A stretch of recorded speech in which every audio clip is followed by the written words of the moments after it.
దయగల తండ్రి, నామానికి మీ పవిత్రమైన పాదాలకు వందనాలు చెల్లిస్తున్నాను ప్రభువా. ఈ పునరుద్ధాన దినాన్ని మీరు మా జీవితాల్లో అనుగ్రహించినందుకు మీకు కృతజ్ఞతలు చెల్లిస్తున్నాను ప్రభువా. గత 9 నెలలు మీరు మమ్మల్ని కాచి కాపాడారు, నీ రెక్కల చాటున మమ్మల్ని భద్రపరిచారు ప్రభువా. మేము కష్టపడి పని చేసినా చేయకపోయినా నువ్వు మమ్మల్ని పోషించారు. ఏ రోజు పస్తు లేకుండా మా ప్రతి అవసరతను నీ నామంలో తీరుస్తూ వచ్చారు ప్రభా. ఈ సంవత్సరంలో చివరి నెలల్లోనికి మమ్మల్ని నడిపించినందుకు నీకు కృతజ్ఞతలు చెల్లిస్తున్నాను ప్రభా. ఇన్ని నెలల్లో నువ్వు చేసిన ప్రతి మేలును బట్టి నీకు కృతజ్ఞతలు చెల్లిస్తున్నాను ప్రభా.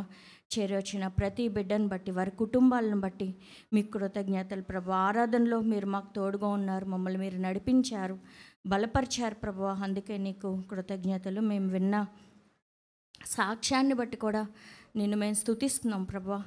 శ్రీను గారి జీవితంలో నువ్వు చూపించిన కృప అంతటి కొరకు నీకే కృతజ్ఞతలు ప్రభా. ప్రభా, ఆయనకు ఆ సమయాన్ని ఇచ్చావు, స్వస్థపరిచావు. దానికంటే ముందుగా ఆయనతో నువ్వు మాట్లాడావు, బలపరిచావు, పశ్చాత్తాపంలోనికి నడిపించావు, వాగ్దానాలు చేసావు, ఆదరణ కలగజేసావు, నెమ్మదినిచ్చావు, ఆర్థిక పరిస్థితులు అన్నీ చక్కబడేలాగా నువ్వే చేసావు ప్రభువా. నీ మీద ఆధారపడగా నువ్వు వెనక్కి తోసేయలేదు ప్రభువా. అందుని బట్టి నీకు కృతజ్ఞతలు చెల్లిస్తున్నాను. స్వస్థపరిచినందుకు, మా మధ్యలో సజీవుడిగా నువ్వు నిలబెట్టినందుకు కృతజ్ఞతలు చెల్లిస్తున్నాను ప్రభువా. నీ సన్నిధి మాతో ఉంచి నువ్వు మమ్మల్ని బలపరచండి. వర్తమానం ద్వారా మీరు మాతో, నాతో, మా అందరితో మాట్లాడండి. మాకు కావాల్సిన ఆత్మీయ ఆహారం మీరు మాకు అనుగ్రహించండి. నీ దయగల చేతులకు మమ్మల్ని అప్పగించుకుంటూ యేసయ్య నామమున ప్రార్థించి వేడుకుంటున్నాను తండ్రి, ఆమేన్. వందనాలండి మీ అందరికీ.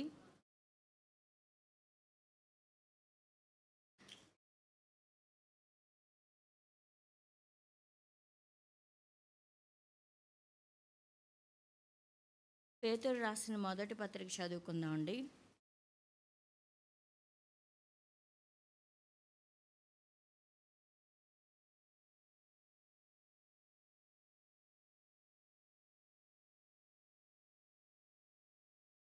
మేము మొన్న పోయిన బుధవారం ఎనికేపాడు శ్రేల్ మీటింగ్లో మొదటి పేతురు పత్రిక మేము చదువుకున్నాం, కొన్ని వచనాలు. ఆ రోజే మొదటి అధ్యాయం ప్రారంభించుకున్నాం. సడన్గా ఇలా చెప్పమన్నారు కాబట్టి మళ్ళీ నేను అదే చెప్పాలనుకుంటున్నాను.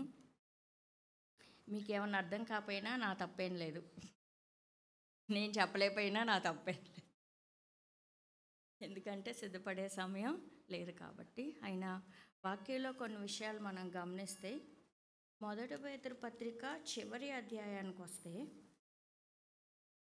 ఇక్కడ కొన్ని వచనాలు పేతురు ముగిస్తూ ఇలా రాస్తున్నాడు అనమాట. 5వ వచనం నుంచి చూస్తే, మొదటి వచనం నుంచి కూడా చదువుకుందాం. తోటి పెద్దను, క్రీస్తు శ్రమలను గూర్చిన సాక్షిని, బయలుపరచబడబోవు మహిమలో పాలివాడనైన నేను మీలోని పెద్దలను హెచ్చరించుచున్నాను. అంటే సంఘంలోని పెద్దలు, సేవకుడు దగ్గర నుంచి ఈ వచనాలు ఆయన ప్రారంభించారు. 5వ అధ్యాయం. బలిము చేత కాక దేవుని చిత్త ప్రకారము, ఇష్టపూర్వకంగాను, దుర్లాభాపేక్షతో కాక సిద్ధ మనస్సుతోనూ మీ మధ్యనున్న దేవుని మందను పై విచారణ చేయుచు దానిని కాయుడి. ఎలా వాళ్ళని కాపాడాలో, ఎలా వాళ్ళని కాయాలో, ఎలా వాళ్ళని పై విచారణ చేయాలో, అంటే ఎలా వాళ్ళని నడిపించాలో, ఎలా వాళ్ళని ఆదరించాలో మీరు అలా ఉండండి. ఎలా ఉండద్దంటే, మీరు బలిమి చేత కాక, అంటే ఏదో మేము పైన ఉన్నాము అన్నట్లుగా, మాదే మేము చెప్పినట్టే ఇక్కడంతా నడవాలి అన్నట్టుగా మీరెవరూ ఉండొద్దు. దేవుని సేవకుడైనా, సేవలో కొన్ని స్థానాలు తీసుకున్న వాళ్ళైనా, ఏదైనా పని కొరకు నియమింపబడిన వారైనా, పరిచర్యలో ఉన్న వాళ్ళైనా, ఎవరైనా సండే స్కూల్ పరిచర్యలో, యవనస్తుల పరిచర్యలో ఇలా వాక్యం చెప్పే వాళ్ళైనా, లేదంటే కొంతమందిని బలపరిచే వాళ్ళైనా, కొన్ని గుంపులకి ఎవరైనా లీడర్గా ఉన్నా, పై విచారణ చేసే వాళ్ళు ఎవరైనా సరే ఎలా ఉండాలంట, దేవుని చిత్త ప్రకారం ఇష్టపూర్వకంగా ఉండాలి, కానీ దుర్లాభాపేక్షతో ఉండకూడదు. అలాగే వాళ్ళ మీద మనం ఏదో ప్రభువులమైనట్టు ఉండకూడదనే మాట. అంటే మనం ఏ పని కోసం నిర్ణయించబడ్డామో లేదా నియమించబడ్డామో ఆ పనిని చేసే క్రమంలో మనం ఏదో అధికారంలో హోదాలో ఉన్నట్టుగా ఫీల్ అవ్వకూడదు అని, మనల్ని మనం తగ్గించుకుంటూ దేవుడు మనకి ఎవరెవరినైతే అప్పగించాడో వాళ్ళ విషయంలో దేవుని దగ్గర మనం నమ్మకంగా ఉండాలి. నాకు కొంతమంది యవనస్తులను దేవుడు అప్పగించాడు. నేను వాళ్ళకి ఏదో పెద్ద లీడర్ లాగా ఉండకూడదు. అంటే మనకు అర్థం అవడం కోసం. కొంతమంది సండే స్కూల్ పిల్లల్ని దేవుడు నాకు అప్పగించాడు. నేనేదో పెద్ద టీచర్ లాగా బిహేవ్ చేస్తూ లేకపోతే స్కూల్లో టీచర్ లాగా నేను ఉండకూడదు. అంటే సండే స్కూల్ వేరు, మామూలు స్కూల్ వేరు. నేను కొంతమంది స్త్రీలని దేవుడు నాకు అప్పగించాడు. వాళ్ళని ప్రార్థనలో నడిపించమని, వాళ్ళని బలపరచమని, లేకపోతే వాళ్ళకి వాక్యం చెప్పమని. నేనేదో పెద్ద బయట ఇప్పుడు ఉంటున్నాయి కదా, కొన్ని మీటింగ్స్ జరుగుతున్నాయి కదా, స్త్రీల సమాజంలో కొంతమంది బిహేవ్ చేస్తున్నారు, అలా నేను ప్రవర్తించకూడదు. లేదా మన సేవకుడు ఉన్నాడు, కొంతమంది బ్రదర్స్ ఉన్నారు, ఇదేదో కంపెనీ లాగా, మీరేదో వర్కర్స్ లాగా, మేమేదో యజమానులం లాగా మేము ఫీల్ అవ్వకూడదు. వాక్యంలో అలా చెప్పబడలేదు. అలా కాకుండా ఏం చేయాలంట, పై విచారణ చేసేవాళ్ళంటే మనకి బాగా అర్థం అవడం కోసం మెయింటైన్ చేసేవాళ్ళు, లేదా నడిపించేవాళ్ళు, లేదా ఒక గుంపు విషయమై బాధ్యత వహించిన వాళ్ళు ఎలా ఉండాలంట, సిద్ధ మనస్సుతో ఉండాలి. ఇంకెలా ఉండాలి, ఇష్టపూర్వకంగా ఆ పని చేయాలి. దేవుని చిత్త ప్రకారమే ప్రతి విషయంలో నడుచుకోవాలి. మీ మధ్యనున్న దేవుని మందను పై విచారణ చేయుచు దానిని కాయుడి. 3వ వచనంలో ఏముందంటే, మీకు అప్పగింపబడిన వారిపైన ప్రభువులైనట్టుండక మందకు మాదిరులుగా ఉండండి. ఎవరైతే ఆ పని బాధ్యతలు తీసుకున్నారో వాళ్ళు ఎలా ఉండకూడదంట, ప్రభువులైనట్టు ఉండకూడదు. అంటే రాజుల్లాగా, అధికారుల్లాగా, ఇదేదో పెద్ద విషయం మాకు అప్పగించబడింది, మేము ఎలా చెప్తే మీరు అలా ఉండాలి అన్నట్లుగా మీరు ఉండకండి. ఏ పని మీకు అప్పగించబడినా సరే, వాక్యం చెప్పే పనైనా, సండే స్కూల్ పరిచర్య మీకు అప్పగించబడిన, యవనస్తుల పిల్లల్ని కొంతమంది మీకు అప్పగించిన, స్త్రీల పరిచర్య మీకు అప్పగించబడిన, ఏదైనా సరే మీరు నిలబడడమే అసలు దేవుడి కృప. మీరు ప్రభువులుగా వ్యవహరించక వాళ్ళ మధ్య మాదిరిగా ఉండండి. అది ఎవరైతే స్టాండ్ తీసుకున్నారో వాళ్ళ కోసం రాయబడిన 3 వచనాలు. ఎందుకంటే 4వ వచనంలో, ప్రధాన కాపరి ప్రత్యక్షమైనప్పుడు మీరు వాడబారని మహిమ కిరీటము పొందుదురు. ఒకవేళ మనం నియమించబడిన ప్లేస్లో మనుషులు మనల్ని గౌరవించకపోవచ్చు, మనుషులు మనల్ని అభిమానించకపోవచ్చు, మనం చెప్పేది లెక్క చేయకపోవచ్చు, మనల్ని ఏమైనా చిన్న చూపు చూడొచ్చు, లేదంటే మన ప్రయాసకు తగినంత ప్రయారిటీ ఈ సంఘంలో కానీ పరిచర్యలో కానీ మనకు లేకపోవచ్చు. ఎందుకంటే మనం కూడా మనలాంటి మనుషుల మధ్యలోనే మసలుతూ ఉన్నాం కాబట్టి. కానీ మనం దేని కొరకు ఎదురు చూస్తూ మనకు అప్పగించబడిన పని చేయాలంట, వాడబారని మహిమ కిరీటం. చూడండి ఆ వచనంలో ఎవరు అది ఇస్తారంట మనకి, ప్రధాన కాపరి. ఒకవేళ భూమి మీద ఉండగానే అలాంటి కిరీటాలు, శాల్వాలు, సన్మానాలు మనం కోరుకుంటే, మొదటి వర్తమానంలో మనం విన్నట్టుగా హేరోదు ఏమయ్యాడు. కాబట్టి ఎవరైతే నియమించబడ్డారో సంఘంలో కొన్ని పరిచర్యల కొరకు, మొదటిగా వాళ్ళు ప్రభువులైనట్టుగా ఉండద్దు. అంటే మీరే అధికారంలో ఉన్నట్టు, మిగతా వాళ్ళందరూ మీ కింద ఏదో పనోళ్ళలాగా అసలు ఉండద్దు. ఒకవేళ వంట పనే మీకు నాకు అప్పగించబడింది, మన కింద ఎవరెవరైతే పనిచేస్తున్నారో వాళ్ళ దగ్గర కూడా ఎలా ఉండాలని ఉంది, మాదిరిగా ఉండాలి. ఒకవేళ మీరు కొంతమందిని పెట్టుకుని భోజనాలు వడ్డిస్తున్నారు, మీకంటే వయసులో చిన్నవాళ్ళు మీ చేతి కింద ఉన్నారు, వాళ్ళతో కూడా మీరు ఎలా ఉండాలి, ప్రేమగా ఉండాలి. చక్కగా మాట్లాడాలి, నిదానంగా మాట్లాడాలి. అదిలిచ్చి ఇదిలిచ్చి పడేయకూడదు. అట్రారా, ఇదేంట్రా, ఎక్కడ పెట్టావురా. మన పదజాలంలో కూడా మనతో పాటు పనిచేస్తున్న వాళ్ళు బాధపడేలాగా ఉండకుండా మన విషయంలో మనం చాలా జాగ్రత్తగా ఉండాలి. ఒకవేళ ఎవరైనా మనల్ని బట్టి, మనకి ఇవ్వబడిన పొజిషన్ బట్టి, మనం ఉంచబడిన స్థానాన్ని బట్టి మనతో ఉన్న వాళ్ళు ఎవరైనా ఇబ్బంది పడ్డట్టుగా మనకు అనిపిస్తే తిరిగి వాళ్ళని మనం క్షమాపణ అడగడంలో ఏమాత్రం వెనకడుగు వేయాల్సిన అవసరం లేదు. ఎందుకంటే వాక్యంలో క్లియర్గా ఉంది, మనమేం ప్రభువులము కాదు. మనం వాళ్ళకన్నా ఒక మెట్టులో ఏమీ కూర్చోలేదు, అందరం సమానమే. ఇక్కడ కొంతమంది కుర్చీలో కూర్చున్నారు, కొంతమంది అవసరాన్ని బట్టి నాలాగా ఇక్కడ నిలబడాల్సి వచ్చింది. కొంతమంది పెద్దవాళ్ళు మోకరించలేకపోతున్నారు, కొంతమంది వడ్డించలేకపోతున్నారు, కొంతమంది వాక్యం చెప్పలేకపోతున్నారు. అంతే, అందరము ఒకరికొకరం అన్నట్టుగా లేకపోతే ఆ సహవాసంలో ఆ ప్రేమ అనేది ఉండదు. అలా ఉండకూడదు. అలాంటి భేదాభిప్రాయాలు రాకుండా ఉండాలంటే ఎవరెవరమైతే ఆ పర్టిక్యులర్ పని కోసం మనం నియమింపబడ్డామో మనం మన స్థానాల్లో జాగ్రత్తగా ఉండాలి. ప్రభువులమైనట్టు ఉండకుండా మాదిరిగా జీవించగలగాలి. ఒకవేళ నేను మాదిరిగా లేని సందర్భాలు నా మనసుకి ఎప్పుడైనా జ్ఞాపకం వచ్చినప్పుడు నేను పశ్చాత్తాపడకపోతే నేనున్న స్థానానికి అర్థం ఉండదు. ఐ యామ్ సారీ అని చెప్పడంలో ఏమాత్రం మనం ఇదేదో పెద్ద తప్పులాగా అనుకోవసలా. నేనేదో తగ్గిపోతాను, వాళ్ళు అసలు నా గురించి ఏమనుకుంటారా అని అనుకోవాల్సిన అవసరం లేదు. ఎప్పుడైతే అలా మనల్ని మనం తగ్గించుకుంటామో ప్రధాన కాపరి ప్రత్యక్షమైనప్పుడు మనం వాడబారని జీవ కిరీటాన్ని పొందుతాం.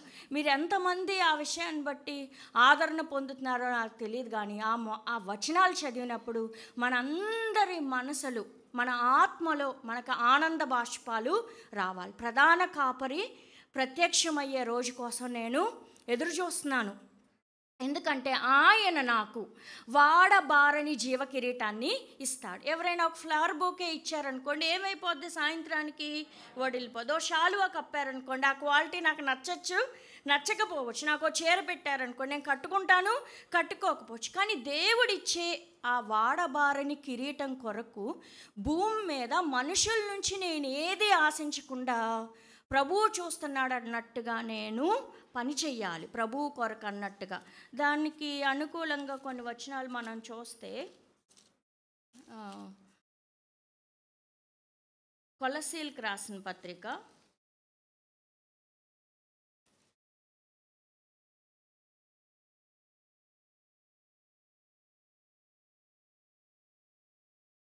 'మనం ఏమి చేసినను' అనే మాట 3వ అధ్యాయం 17వ వచనం చదువుతున్నానండి.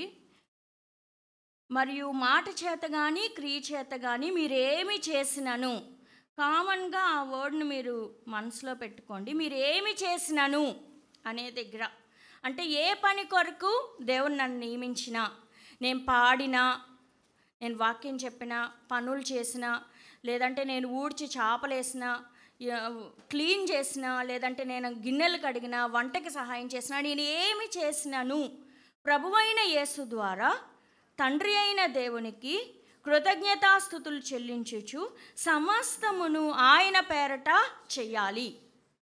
ఇదిగో, నాకు పేరు వచ్చేలాగా నేను చేసుకోకూడదు, మీకు పేరు వచ్చేలాగా మీరు చేసుకోకూడదు. మనం అందరము ఏ పని చేసినాను సమస్తము ఎవరి పేరున చేయాలి? యేసు ప్రభు పేరున చేయాలి. చూడండి, అదే వచనాలు కింద చూస్తే 20వ వచనంలో, పిల్లలారా అన్ని విషయములలో మీ తల్లిదండ్రుల మాట వినుడి, ఇది మళ్ళీ ప్రభువును బట్టి మెచ్చుకొనదగినది. పిల్లలు తల్లిదండ్రుల మాట వినాలన్నా, తల్లిదండ్రులు పిల్లల్ని ప్రేమించే సందర్భంలో కూడా ఎవరిని బట్టి చేయాలి? ప్రభువుని బట్టి. ఎందుకంటే అది ప్రభువు మెచ్చుకుంటాడు. మరలా ఇంకా కొంచెం కింద చూస్తే 22వ వచనంలో, ప్రభువునకు భయపడుచు 22వ వచనంలో, మనుషులను సంతోషపెట్టువారైనట్టు కంటికి కనబడవలనని కాక అనే మాట దగ్గర మనం ఏ పనిలో ఉన్నా ఏ మనుషుల కంటికి కనబడాల్సిన అవసరం లేదు. ఎవరైనా ఏదైనా ఇవ్వాల్సి వచ్చారు, ఇది అందరికీ తెలియాలి అని అనుకోని అవసరం లేదు. మీ ఒళ్ళు వంచి ప్రయాసపడి మీ శక్తి అంతా ఉపయోగించి కష్టపడ్డారు. మనం ఎవరికి కనపడవసరలా, మనుషుల కంటికి కనబడవసరలా. ఒకవేళ అలాంటి ఉద్దేశం మనకు ఉందనుకోండి, మనం ఏం చేస్తాం? మనుషులు కనబడేటప్పుడు ఒకలాగా పనిచేస్తాం, మనుషులు ఎవరు లేనప్పుడు ఇంకోలాగా పనిచేస్తాం. కాబట్టి మన హృదయంలోనే లోపల నుంచే ఆ పని ప్రారంభానికి ముందే మనం ఏమేం తీసేసుకోవాలి? మనుషులు కనపడాలనే ఆలోచన తీసేయాలి, ప్రభువులమైనట్టు ఉండాలనే తపన తలంపులు తీసేయాలి. ఏ పని చేసినా ప్రభువు పేరు చేయాలి, ప్రభువు మెచ్చుకునేలాగా చేయాలి, మనుషులకు కనబడినగా ప్రభువునకు భయపడుచు చేయాలి. 22వ వచనంలో ఇంకా చూస్తే 23వ వచనం ప్రారంభంలో ప్రభువు వలన స్వాస్యమును ప్రతిఫలంగా పొందుతాం కాబట్టి చేయాలి. 24వ వచనంలో మీరేమి చేసినాను మరలా మనుషుల నిమిత్తం కాక ప్రభువు నిమిత్తమని మనస్ఫూర్తిగా చేయుడి. మనస్ఫూర్తిగా ఆ మాట పలకండి, మనస్ఫూర్తిగా చేయాలి. ఏ పని చేసినానో మనస్ఫూర్తిగా మనం చేద్దాము, మనుషుల నిమిత్తం కాక ప్రభు నిమిత్తం. చూడండి, ఎందుకంటే 25వ వచనంలో అన్యాయం చేసిన వానికి తాను చేసిన అన్యాయం కొలది మరల లభించును, పక్షపాతం ఉండదు. ఎవరికి? ప్రభువుకి. ప్రభువుకు పక్షపాతం లేదు కాబట్టి ఎవరు ఎలాంటి పని చేసినా, ఎంత పని చేసినా, ఎలా పని చేసినా ఆయన ఏమిస్తాడు? ప్రతిఫలం ఇస్తాడు. కాబట్టి ప్రతిఫలం ఇచ్చేది ప్రభువే. కాబట్టి ప్రభువుకు నచ్చినట్లుగా ప్రభువు చూస్తున్నాడనే భయంతో ప్రభువు కొరకే మనం ప్రతి పని పరిచర్యలో చేయాలి.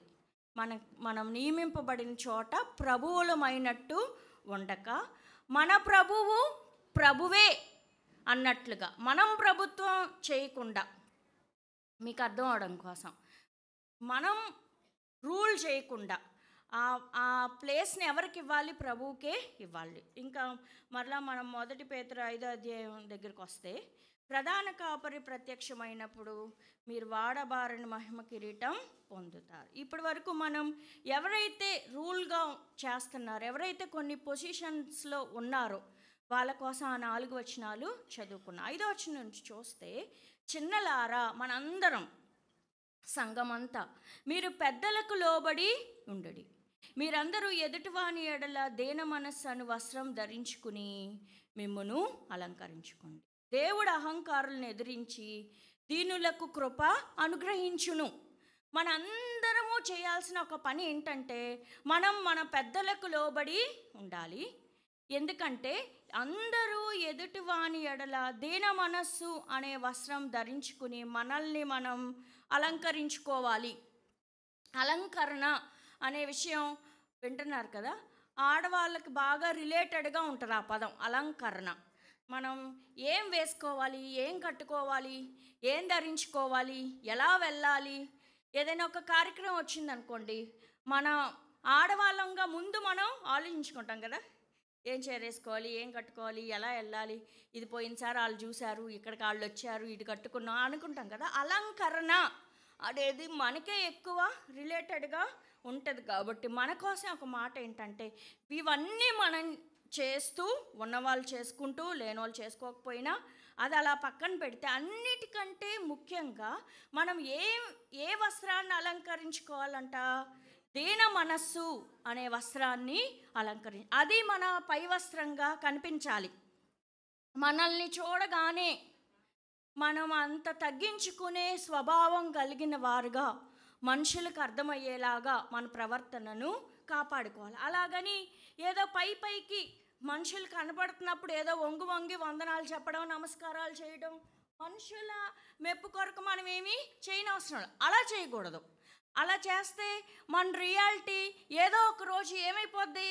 బయటపడిపోద్ది. అలా కాదు, ప్రభువు చూస్తున్నాడు అన్నట్టుగా మనం మనుషుల దగ్గర మనం దేన మనస్సు అనే వస్త్రాన్ని ధరించుకోవాలి. అలా మనం ముందు మనం ప్రభువు దగ్గర మనల్ని మనం తగ్గించుకోవాలి. మేకాల ఆ మాట ఉంటుంది కదా, మీరు నా ముందు దీన మనస్కులై ఉండండి అనే మాట. ఆయన ఎదుట మనల్ని మనం తగ్గించుకున్నప్పుడు ఆటోమేటిక్గా మనం మనుషుల దగ్గర కూడా తగ్గించుకునే ఉంటాము. ఎందుకని అలా ఉండాలంట? దేవునికి ఎవరిష్టం లేదంట? అహంకారులు ఇష్టం లేదు. వాళ్ళని వాళ్ళు హెచ్చించుకునే వాళ్ళంటే దేవునికి ఇష్టం లేదు. దేవునికి ఇష్టమైన వాళ్ళంగా ఉండాలనుకుంటామా మనం? దేవునికి ఇష్టం లేని వాళ్ళంగా ఉండాలనుకుంటామా? ఇష్టమైన వాళ్ళగా ఉండాలనుకునే వాళ్ళు ఏం చేస్తారంట? అహంకారులుగా ఉండరు. వింటున్నారా? అహంకారులుగా మాట్లాడరు, అహంకారంగా ప్రవర్తించరు, కన్ను మిన్ను కానకుండా కళ్ళన్నై నెత్తిన పెట్టుకుని నడవరు. ఎంత ఉన్నా ఎలా ఉంటారు? తగ్గించుకుని ఉంటారు. అహంకారంగా నా జీవితంలో ఏదైనా సందర్భంలో నేనున్నట్టుగా నాకు అనిపించిన వెంటనే నేనేం చేయాలంటే ప్రభు దగ్గర క్షమాపణ అడగాలి. ఈ అహంకారం నన్ను మనుషుల్లో నిలబడనివ్వట్లేదు ప్రభువా, ఈ అహంకారం నన్ను కూర్చోనివ్వట్లేదు, ఈ అహంకారం నా స్నేహితులను పోగొట్టుకునేలాగా చేసింది, ఈ అహంకారం నేను మనుషుల్ని విమర్శించేలాగా చేస్తుంది, కాబట్టి నేను అహంకారిగా ఉండను ప్రభువా. మరి ఎవరిష్టం దేవునికి? దేవుడు అహంకారులను ఎదిరించి దీనులకు కృప అనుగ్రహించను. దీనంగా ఉండే వాళ్ళంటే ఆయనకి ఇష్టం. కృప ఎంతమందికి ఇష్టం? అందరికీ ఇష్టమే. కానీ కృప ఎవరికి దొరుకుతుంది? ఎవరైతే దీనులుగా ఉంటారో వారికే దేవుడు కృపను ఇస్తాడు. చూడండి ఎలా దీనంగా ఉండాలంట. 6వ వచనంలో, దేవుడు తగిన సమయమందు మిమ్మును హెచ్చించినట్లు ఆయన బలిష్టమైన చేతి క్రింద దీన మనస్కులై ఉండుడి. ప్రభువు హెచ్చిస్తాడు. He will honour in his time. ఆయన సమయంలో హెచ్చిస్తాడు. మనం అప్పటి వరకు ఎలా ఉండాలంటే ఆయన చేతి కింద దీన మనస్కులమై ఉండాలి. ఆయన గణపరిచే వరకు, ఆయన పైకి లేపే వరకు, ఆయన నిలబెట్టే వరకు, ఆయన బలపరిచే వరకు మనం ఆయన సమయం వరకు, ఇన్ హిస్ టైం, ఆయన సమయం వరకు, మనకెప్పుడు ఈ టైంలో ఇది అవ్వలేదంటే ఆ టైంలో అది అవ్వలేదు, నేను ఈ సమయానికి ఇది అయిపోయిద్ది అనుకుంటాం. మనం ఎప్పుడు మన సమయాన్ని కొలుచుకుంటాం. ఇవాళ అయిపోయింది, రేపు అయిపోయింది, నెల అయిపోయింది, 2 నెలలు, ఈ సంవత్సరం 9 నెలలు అయిపోయింది, అసలు ఏమీ అవ్వలేదు అనుకుంటాం. కానీ మనం ఎవరి సమయం కొరకు ఎదురు చూడాలి? ఆయన సమయం కొరకు. ఆయన సమయంలో మనల్ని చక్కగా ఆయన హెచ్చిస్తాడు. ఈ వచనం దగ్గర ఎప్పుడో ప్రకాష్ అంకుల్ ఒక గాలిపటం ఉదాహరణ చెప్పారు. ఏమని చెప్పారంటే, పిల్లాడు గాలిపటం ఎగరేయటానికి ఎక్కడికి వెళ్తారు? మగపిల్లలు చాలామంది గాలిపటం డాబాల మీదకి వెళ్తారు, ఎత్తైన ప్లేసులకి వెళ్తారు కదా. ఎక్కడ ఏమి ఇబ్బంది లేని చోట, ఏం కరెంటు వైర్లు అవన్నీ అడ్డం రాని చోటకి వెళ్ళి దాన్ని ఏం చేస్తారు? ఎగరేస్తూ ఉంటారు. మీ అందరికి గుర్తుందా ఎగరేసిన అనుభవం? అది వేస్తూ ఉన్నప్పుడు గాలికి మన చేతిలోంచి దారం స్పీడ్గా వెళ్ళిపోతూ ఉంటుంది. ఒక్కొక్కసారి పిల్లాడు ఏం చేస్తాడు? దాన్ని మళ్ళీ వెనక్కి లాగుతూ ఉంటాడు, నిదానంగా వదులుతాడు, అది పైన చూసుకుంటూ ఉంటాడు. ఏం ఆటంకం లేనప్పుడు కొంచెం ఎక్కువ దారాన్ని వదులుతాడు. ఏదైనా ఇబ్బంది వచ్చింది అనుకోండి, మళ్ళీ ఏం చేస్తాడు? దాన్ని వెనక్కి లాగుతాడు. అయినా సరే గాలిపటం గాలికి ఎక్కువ లాగేసుకుంటూ పైకి వెళ్ళిపోతూ ఉంటుంది. పిల్లవాడి చేతిని దాటి అది తెంపుకొని పైకి వెళ్ళేటప్పుడు మీరు చూసారా? అసలు ఎంత చక్కగానో ఎగిరిపోద్ది. ఎంత దాకా ఎగిరిపోద్ది? చాలా పైకి ఎగిరిపోద్ది. ఎగిరి ఎగిరి ఎగిరి ఎక్కడ పడుతుంది? అదే డెస్టినీ. అది దానికి తెలియదు. దానికి ఎక్కడి వరకు తెలుసు? ఎగిరిపోవడమే తెలుసు. ఎంత స్వేచ్ఛగా ఎగిరిపోద్ది అంటే దానికి అడ్డు అదుపు లేకుండా ఎగిరిపోతూ ఉంటుంది. ఆ తర్వాత ఏంటి? అది ఎక్కడ పడుతుంది అంటే ముళ్ళ కంచెల్లో, నడు రోడ్డు మీద, చెత్త మీద.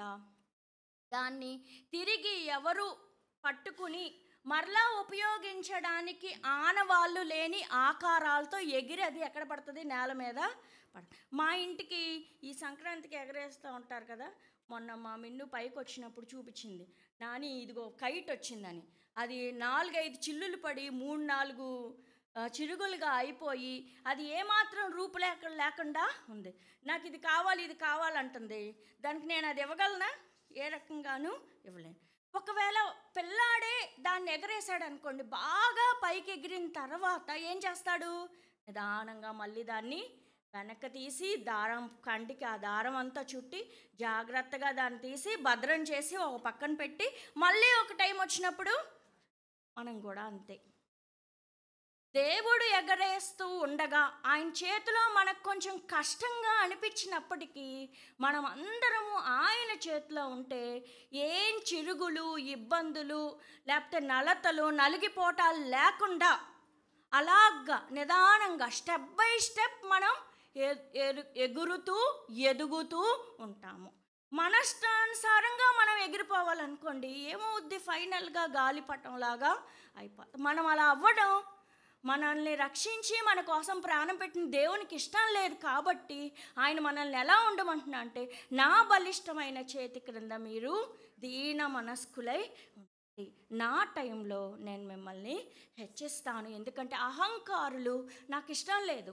అహంకారులుగా ఉండే వాళ్ళని నేను అణిచివేసి దీనులకు నా మీద కృప చూపిస్తాను. కాబట్టి మీ సమయం కొరకు మీరేం పరుగు పెట్టద్దు అంటూ వెంటనే ఆదరణగా 7వ వచనంలో ఆయన ఏమంటున్నా అంటే, ఆయన మిమ్మును గూర్చి చింతించుచున్నాడు అనే మాట. కింద ఏముంది అక్కడ ఫుట్ నోట్లో? లక్ష్యం చేయుచున్నాడు. ఆయన మిమ్మును గూర్చి చింతించుచున్నాడు. మిమ్మల్ని ఏదో వెనక్కి లాగి మీ ఏమనొచ్చు, మీ జుట్టు ఆయన చేతిలో పెట్టుకుని ఆయన ఏదో సరదాగా ఒక ఏమనొచ్చు, ఒక సైకోలాగా మీరేదో బాధలు పడుతుంటే ఆయన ఆనందించేవాడు కాదు. మిమ్మల్ని ఎందుకు లాగి తన చేటుకు చుట్టుకుంటున్నాడు అంటే, ఆయన మిమ్మును గూర్చి చింతించుచున్నాడు అనే మాట. ఆయన నా గురించి చింతించుచున్నాడు. ఆయన కంటే ఎక్కువగా ఈ భూమి మీద నన్ను గురించి చింత కలిగిన వాళ్ళు ఇంకెవరు కూడా లేరు. కాబట్టి నేను ఎవరి చేతికి ఉండాలి? ఆయన చేతి కిందే. ఆయన్ని దాటి నేను నా సొంత ఆలోచనల కిందో, లేదంటే నా వెల్ విషర్స్ అని కొంతమంది ఆలోచనల ప్రకారము, నాకు ఎప్పుడూ తోడుగా ఉంటారని ఇంకొంతమంది సలహాల ప్రకారము నాకు కుదిరినట్టుగా నేను ప్రవర్తించాను అనుకోండి, ఏ ఉపయోగం లేని గాలిపటంలాగా నా జీవితం అయిపోతుంది. నన్ను గురించి చింతించే దేవుని చేతిలో నేను ఉన్నప్పుడు నాకేముంటుంది? క్షేమం ఉంటుంది. మీకేముంటుంది? క్షేమం ఉంటుంది. అందరూ అలాగ అది బాగా ఎగిరిపోతుంది, అయ్యో నేను ఇంకా ఎగరలేకపోతున్నా అని లోకస్తులను చూసి, మన పక్కన వాళ్ళని చూసి, లేదంటే మనతో పనిచేసే వాళ్ళని చూసి, అయ్యో నేను ఇంకా ఎగరలా, నేను ఎప్పటి నుంచే ఇలాగే ఉన్నానని మనమేం కంగారు పడాల్సిన అవసరం లేదు. ఎందుకంటే మన గురించి ప్రభువు చింతిస్తుంది. ఈ వాగ్దానం మీరెవరైనా తీసుకోవాలనుకుంటున్నారా? అయితే ఈరోజు దేవుడి ద్వారా మనకు ఒక ఆదరణకరమైన మాట ఏంటంటే, ప్రభువా నువ్వు నా గురించి చింతించుచున్నావు అనే మాట. నా గురించి నువ్వు లక్ష్యం చేస్తున్నావు, నా గురించి ఆయన కేర్ తీసుకుంటున్నాడు అనే మాట. నా గురించి నాకంటే ఎక్కువగా, ఒకవేళ నేను నిద్రపోయినా కూడా, నన్ను నేను మర్చిపోయి బ్రతుకుతున్నప్పుడు కూడా నా గురించి పట్టించుకునే ఆయన ఎవరు? ప్రభువే. మనం పిల్లల్ని ఎంతో పట్టించుకుంటాం, లేదంటే భర్తను ఎంతో పట్టించుకుంటాం, వాళ్ళు మనల్ని పట్టించుకోవచ్చు, పిల్లల్ని పట్టించుకోవచ్చు.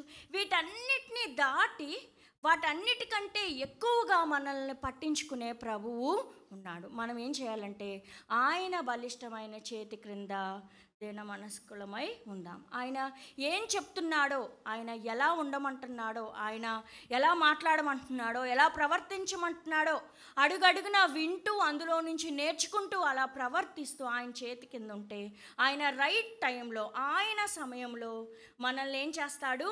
హెచ్చించే దేవుడిగా ఉన్నాడు. మనం చింతించొద్దు. మరి ఏం చెయ్యాలి? ఆయన మిమ్మును గూర్చి చింతించుచున్నాడు గనుక మీ చింత యావత్తు ఆయన మీద వేయండి. మీరు ఏ ఏ విషయాలు బాధపడుతున్నారో, ఏ ఏ విషయాలు మీకు ఇబ్బంది పెడుతున్నాయో, ఏ విషయాలను బట్టి మీరు దుఃఖపడుతూనే ఉన్నారో, ఏ విషయాలు మీ మీకు ఒక కొలిక్కి రావట్లేదు కదా. కొన్నిసార్లు కింద మీద పడ్డా అసలు ఆ సమస్య పరిష్కారం ఏంటో మనకు అర్థమే కాదు. ఎంత చింతపడతామో, ఎంత బాధపడతామో, ఎంత దుఃఖపడతామో. కానీ ఇవాళ దేవుడు ఎప్పటి నుంచో ఆయన ఇస్తున్న వాగ్దానం, ఈరోజు కొత్తగా మనల్ని బలపరుస్తూ ఆయన ఇచ్చిన వాగ్దానం ఏంటంటే, మీ చింత యావత్తు నా మీద వేయండి. ఉదయం లేవటంతోనే కొన్ని దిగులతో మనం లెగుస్తాం, కొంత వేదంతో లెగుస్తాం. ఈరోజు ఇలా అన్నప్పుడు నాకు ఈ విషయం ఎందుకు గుర్తొచ్చిందంటే, వాళ్ళ పొద్దున్న నేను లేవడమే కొన్ని విషయాల గురించి ఆందోళనతో లేచాను. అసలు నేను నిద్ర లేవడమే కొన్ని మనసులో నాకు జ్ఞాపకం వచ్చి, కొంతమంది వ్యక్తులు, కొన్ని పరిస్థితులు, కొన్ని విషయాలు లేవడమే నేను చాలా ఆందోళనతో లేచాను. నేనేమనుకున్నా అంటే, అయ్యా నాకు అసలు ప్రశాంతంగా లేనందుకు నేను ఇంత ఆందోళన నా ఆరోగ్యానికి ఏమాత్రం మంచిది కాదని నాకు తోచినట్టు నా సమయం కొద్దీ దేవుని దగ్గర మొర్ర పెట్టుకున్నాను, ప్రార్థన చేసుకున్నాను. రెడీ అవుతుండగా పిల్లలిద్దరితో చెప్తున్నాను, వాళ్ళిద్దరు ఇక్కడే కూర్చున్నారు. నేను ఏ విషయాల గురించి బాధపడ్డాను, నేను ఆత్మలో దుఃఖపడ్డాను, ఎందుకు నా కళ్ళ వెంట ధారాపాతంగా ఆకుండా కన్నీళ్ళు వస్తున్నాయో, నేను అంటే ప్రేయర్ చేసుకున్నాను కానీ వాళ్ళకు కూడా అర్థం అవ్వాలని చెప్పాను అనమాట. వాళ్ళు రెడీ అవుతుండగా పలానా విషయాలు, పలానా వ్యక్తుల గురించి నా మనసు నలిగిపోతూనే ఉంది. దేవుడు చెప్తున్నాడు కదా, మన చింత యావత్తు ఆయన మీద వెయ్యాలని. అయినా సరే ఎందుకు ఈ దుఃఖం? మనుషులం కదా మనం. ప్రతిరోజు ఆయన వాగ్దానాన్ని మరలా గుర్తు చేసుకుంటూ మనం ఏం చేయాలంటే, ఆయన పాదాల దగ్గరికి వాటిని తీసుకురావాలి. 2023 సంవత్సరంలో కొన్ని ఇలా చింత కలిగించే విషయాలు నేను కొన్ని రాసుకున్నా, 14-16 విషయాల దాకా. ఇక్కడే ఉంది ఆ పేపర్ నా బైబిల్లోనే. వాటి కోసం గుర్తొచ్చినప్పుడు, మనసులో ఖాళీ ఉన్నప్పుడు ప్రార్థనలో జ్ఞాపకం చేసుకుంటూ ఉన్నాను. మొన్న నెలలోనే అనుకుంటున్నా, అసలు ఏంటి ఒక్కదానికి కూడా జవాబు వచ్చినట్టుగా లేదు. అసలు వస్తుందా జవాబు?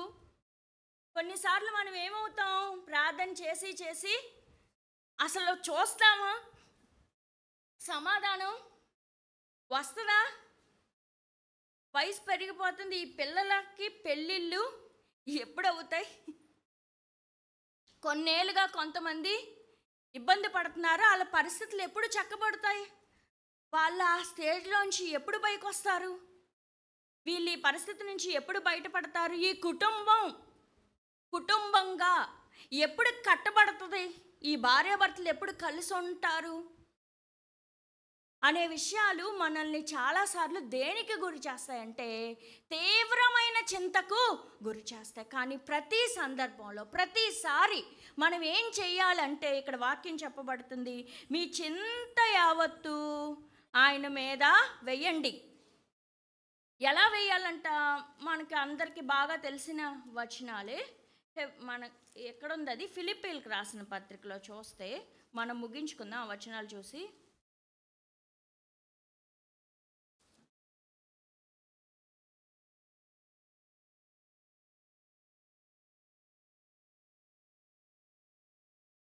నాలుగో అధ్యాయం 4 నుంచి చూస్తే, ఎల్లప్పుడూ ప్రభువునందు ఆనందించుడి, మరలా చెప్పుదును, మీ సహనమును సకల జనులకు తెలియబడినయడి. ఎందుకని? ప్రభు సమీపంగా ఉన్నాడు అనే మాట. ప్రతిసారి మనం ఏమనుకోవాలంటే, ప్రభు సమీపంగా ఉన్నాడు, నా పక్కనే. సమీపంగా అంటే చాలా దగ్గరగా, నేను పిలిస్తే పలికే అంత దగ్గరగా, నేను పట్టుకుంటే నా చేతికి అందే అంత దగ్గరగా, పెదాలతో నేను పదాలు పలకకపోయినా నా గుండెలో నేను పెట్టే ఆ రోదన ఆయన చెవులకు వినబడే అంత దగ్గరగా ప్రభువు నాకు సమీపంగా ఉన్నాడు. మీ అందరూ చాలా ధైర్యంగా ఉండాలి. ఆయన అంత సమీపంగా లేకపోతే మనుషులు మనల్ని ఏం చేసేవాళ్ళంట? ప్రాణాలతోనే మింగివేసేవాళ్ళు.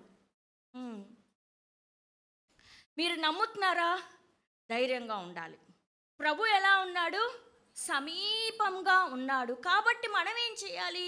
మన సహనాన్ని సకల జనులకు తెలియబడనివ్వాలి. ప్రభు సమీపంగా ఉన్నాడు. దేనిని గూర్చియు చింతపడకుడి అంటే అది ఎంత పెద్ద విషయమైనా మనం ఏం చేయొద్దు? చింతపడద్దు. దేనిని గూర్చియు చింతపడకుడి అంటే ఏమేం రాయొచ్చు అందులో?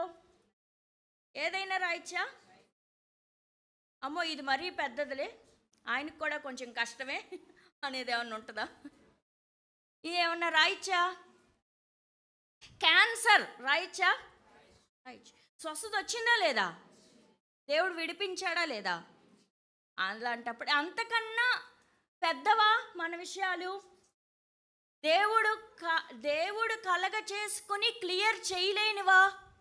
కాదు. మనం ఏం చేయలేకపోతున్నాం? మన చింతమాని ఆయన పాదాల దగ్గర వాటిని అప్పచెప్పలేకపోతున్నాం. ఎలా చేయట్లేదంట మనం చూడండి ఎంత వివరంగా ఉందో. ప్రభువు సమీపంగా ఉన్నాడు. దేనిని గూర్చియు చింతపడకుడి కానీ ప్రతి విషయంలోనూ ప్రార్థన విజ్ఞాపనముల చేత కృతజ్ఞతాపూర్వకంగా మీ విన్నపాలు దేవునికి తెలియ. అమ్మా ఫ్యాన్ తీసేవా? కృతజ్ఞతాపూర్వకంగా మీ విన్నపాలు దేవునికి తెలియచే. ఏం చేయాలి? ఆయన పాదాల దగ్గరకు రావాలి. ఫస్ట్ కూర్చోవాలి.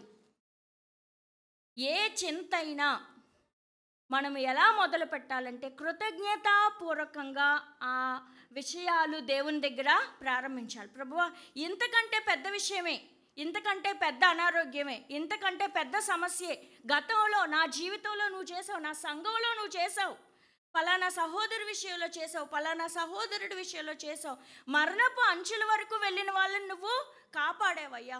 ఈ విషయం పెద్ద విషయం కాదయ్యా, నేను నీ కృతజ్ఞతలు చెల్లిస్తున్నా. ఇదిగో ఈ సమస్య దగ్గర కూడా నేను నీ పాదాల దగ్గరికి వచ్చానయ్యా. నిన్ను దాటి నా మీదకి ఏది రాదని నేను నమ్ముతున్నాను విశ్వాసంతో. నా విశ్వాసాన్ని బలపరచు, ఈ చింత నుంచి నన్ను విడిపించు, నీ సమయంలో చేయి ప్రభువా అని మనం ఆయన పాదాల దగ్గరకు వెళ్ళాలి. అంటే ఆయన సన్నిధిని మనం కోరుకోవాలి. నువ్వు నాతో ఉండు, నన్ను బలపరచు. కృతజ్ఞతాపూర్వకంగా మీ విన్నపాలు దేవునికి అప్పుడు ఏమవుతుందంట? అప్పుడు సమస్త జ్ఞానమునకు మించిన దేవుని సమాధానం యేసుక్రీస్తు వలన మీ హృదయములకును మీ తలంపులకును కావలి ఉండును. అదొక పరిష్కారం. ఆయన ఆదరిస్తాడు, బలపరుస్తాడు. ఆ సమయం వరకు ఎదురు చూసే ఓపికను, ఓర్పును, సహనాన్ని దేవుడు మనకి అనుగ్రహిస్తాడు. మనమేం కృంగిపోనవసరం లేదు. ఎందుకని? ఆయనే చెప్పాడు, నేను మీ గురించి చింతించుచున్నాను, మీ చింత యావత్తు నా మీద వేయుడి. 8వ వచనంలో చూస్తే నిబ్బరమైన బుద్ధి గలవారై మెలకువగా ఉండుడి. మీ విరోధి అయిన అపవాది గర్జించే సింహం వలె ఎవరిని మృంగుద్నా అని వెదుకుచూ తిరుగుచున్నాడు. ఈ వచనంతో ఆపేసుకుందాం, లేట్ అయిపోతుంది. నిబ్బరమైన బుద్ధితో అనే అంశంతో పేతురు తన పత్రికను అసలు ప్రారంభించాడు. నిబ్బరమైన బుద్ధి 1వ అధ్యాయంలో కూడా ఆ వచనాన్ని మనం చూస్తాం. అంటే మన బుద్ధిలో నిబ్బరత అంటే స్ట్రాంగ్నెస్. మీ మనస్సు అనే నడుము కట్టుకోండి అనే మాట 1వ అధ్యాయంలో మనం చదువుతాం. అంటే మన మనస్సులో ఎలా ఉండాలి? స్ట్రాంగ్గా ఉండాలి. ఒకవేళ మనం అంటే బాగా అర్థం అవడం కోసం అలర్ట్గా ఉండడం. మనం ఎలా ఉండాలి? అలర్ట్గా ఉండాలి. ఏ పరిస్థితుల్లో ఉంటాం మనం? ఇప్పుడు కరోనా వచ్చింది అన్నారు కదా, అప్పుడు కోవిడ్ వచ్చినప్పుడు మనం అందరం ఏమయ్యాం? అలర్ట్ అయ్యాం. ఎలా? అది మన దాకా రాకుండా, మనకు జలుబు చేయకుండా మనం అంతా జాగ్రత్తలు తీసుకున్నామా లేదా? బాగా తినాలంటే తిన్నామా? చికెన్ తినాలంటే తిన్నాం కదా. అసలు కోవిడ్లో కొంతమంది దడిచిపోయి ప్రాణాలు పోగొట్టుకుని నీరసాలు పడిన వారు కొంతమంది అయితే, కొంతమంది భలే ఎంజాయ్ చేశారు కోవిడ్ని. పనేమి లేకుండానే ఇంట్లో ఉండి చక్కగా ఫుడ్ తీసుకుంటూ ఫ్యామిలీతో ఎంజాయ్ చేసిన వాళ్ళు కూడా ఉన్నారు. మంచిదే, కొంతమందికి దేవుడు ఆ టైం ఇచ్చాడు, చాలా సంతోషం. కానీ ఏం చేసింది? ఒక అనౌన్స్మెంట్ వరల్డ్ అంతటినీ అలర్ట్ చేసింది. అంటే మనస్సు అనే నడుము కట్టుకుని నిబ్బరంగా ఉండడము అంటే మనం కూడా ఆత్మ సంబంధమైన విషయాల్లో అలాంటి అలర్ట్ ఎందుకు ఉండాలి అంటే, మన విరోధి అయిన అపవాది లేదా సాతాను గర్జించు సింహం వలె ఎవరిని మృంగుదునా అని వెదకుచూ తిరుగుతున్నాడు. కాబట్టి మనం ఎలా ఉండాలి? ప్రాణం పోతుందంటే అంత అలర్ట్గా ఉంటాం. అక్కడ తాస్పం వచ్చిందంటే మీరు కూర్చుంటారా? కంగారు పడిపోతారు కదా. కాలు జర్రుందంటే అతలా కొతలం అయిపోద్ది సంఘం అంతా. ఏం పోతుందని? ప్రాణం పోతుందని. కానీ గర్జించే సింహం వలె మన విరోధి అయిన అపవాది మనల్ని మృంగేయాలని చూస్తున్నప్పుడు మనం ఇంకంత అలర్ట్గా ఉండాలి, ఇంకెంత భయపడాలి, ఇంకెంత జాగ్రత్తగా ఉండాలి. వాడు రెస్ట్లెస్గా వాడి పని చేస్తున్నాడు. ఏంటి? ఎవరు మింగుదాం. ఇప్పుడు ఎవరు దొరుకుతారు, ఇక్కడ ఎవరు దొరుకుతారు, వీళ్ళు ఖాళీగా ఉన్నారా, వాళ్ళు ఖాళీగా ఉన్నారా. ఎంతసేపు వాడి పని ఏంటి? చెప్పాలి, ఎవరిని మింగేద్దామా అని కదా. ఏం చేస్తున్నాడంటే వాడు అటు ఇటు తిరుగు. యోబు విషయంలో, యోబు గ్రంథంలో యేసు దేవుడి దగ్గరికి వెళ్ళినప్పుడు కూడా ఎక్కడి నుంచి వచ్చావంటే ఏం చెప్తాడు దేవుడికి సమాధానం? భూమి మీద అటు ఇటు తిరుగుతూ ఇక్కడ కూడా ఏదో ఒక సభ జరుగుతుందని వచ్చాను అన్నట్టుగా సమాధానం చెప్తాడు. వాడు తిరుగుతున్నాడు, ఎవరినైనా మింగేస్తాడు. ఒకవేళ దానికి నువ్వు బలైపోతావేమో, నేను బలైపోతాను. మనం ఎలా ఉండాలి? అన్నట్టుగా మన బుద్ధిని జాగ్రత్తగా కాపాడుకోవాలి. మన మనస్సు అనే నడుముని కట్టుకుని దానికోసం మనం ఏం చేయాలంటే మెలకువగా ఉండాలి.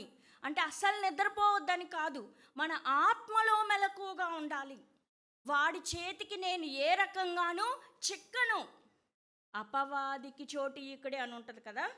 కొలసీలకు రాసిన పత్రికలో ఇందాక మనం చదువుకున్న చోట అపవాదికి చోటు ఇక్కుడి. ఎఫెసీలకు రాసిన పత్రిక 5వ అధ్యాయం 15 నుంచి ఉంటుంది. ఆ ప్లేస్ వాడికి మనం ఇవ్వకుండా మనం ఏం చేయాలి? మెలకువగా ఉండాలి. తిరగరా, ఎంతసేపు తిరుగుతావో, నేను మాత్రం నీ చేతికి చిక్కను అనే అంత మానసిక ఆత్మీయ మెళకువతో మనం ఉండాలి. కొన్ని విషయాలు ఈరోజు మనం ధ్యానించాం. మొదటి నుంచి ఎవరెవరైతే సంఘంలో కొన్ని పొజిషన్స్లో లేదా కొంతమంది వ్యక్తుల మీద ఒక రకంగా చెప్పాలంటే మేనేజర్లుగా లేదంటే నడిపించేవారుగా బలపరిచేవారుగా నియమింపబడ్డారో వాళ్ళు ప్రభువులైనట్టు కాక మందకు మాదిరిలుగా ఉండాలి. రెండవదిగా సంఘమైన మనం అందరము మనల్ని మనం తగ్గించుకుంటూ పెద్దలకి లోబడుతూ ప్రభు యొక్క బలిష్టమైన చేతి క్రింద దీన మనస్కులై ఉండాలి. ఎందుకంటే ప్రభువుకి అహంకారులు ఇష్టం ఉండదు. ఆయన దీనులకు కృప చూపుతాడు. ఆయన మన గురించి చింతించుచున్నాడు. కాబట్టి మూడో విషయం, మన చింత యావత్తు ఆయన మీద వెయ్యాలి. మన సమయంలో ఆలస్యం అవుతూ సంవత్సరాలు గడుస్తాయేమో కానీ ఆయన సమయంలో ఆయన తప్పకుండా మనల్ని హెచ్చించి పైకి లేపే ప్రభువు. నాలుగవదిగా సాతాను ఎవరిని మింగుదునా అని గర్జించుచు తిరుగుతున్నాడు. వాడి చేతికి చిక్కకుండా, వాడి నోటికి అందకుండా మనల్ని మన పిల్లల్ని, మన కుటుంబాలని ఎప్పటికప్పుడు అంతకంటే ఎక్కువ అలర్ట్గా మనం జాగ్రత్తగా మెలకువగా ఉంటూ నిబ్బరమైన బుద్ధితో మన ఆత్మీయ జీవితంలో ముందుకి సాగాలి. ప్రభు ఈ మాటలు దీవించును గాక.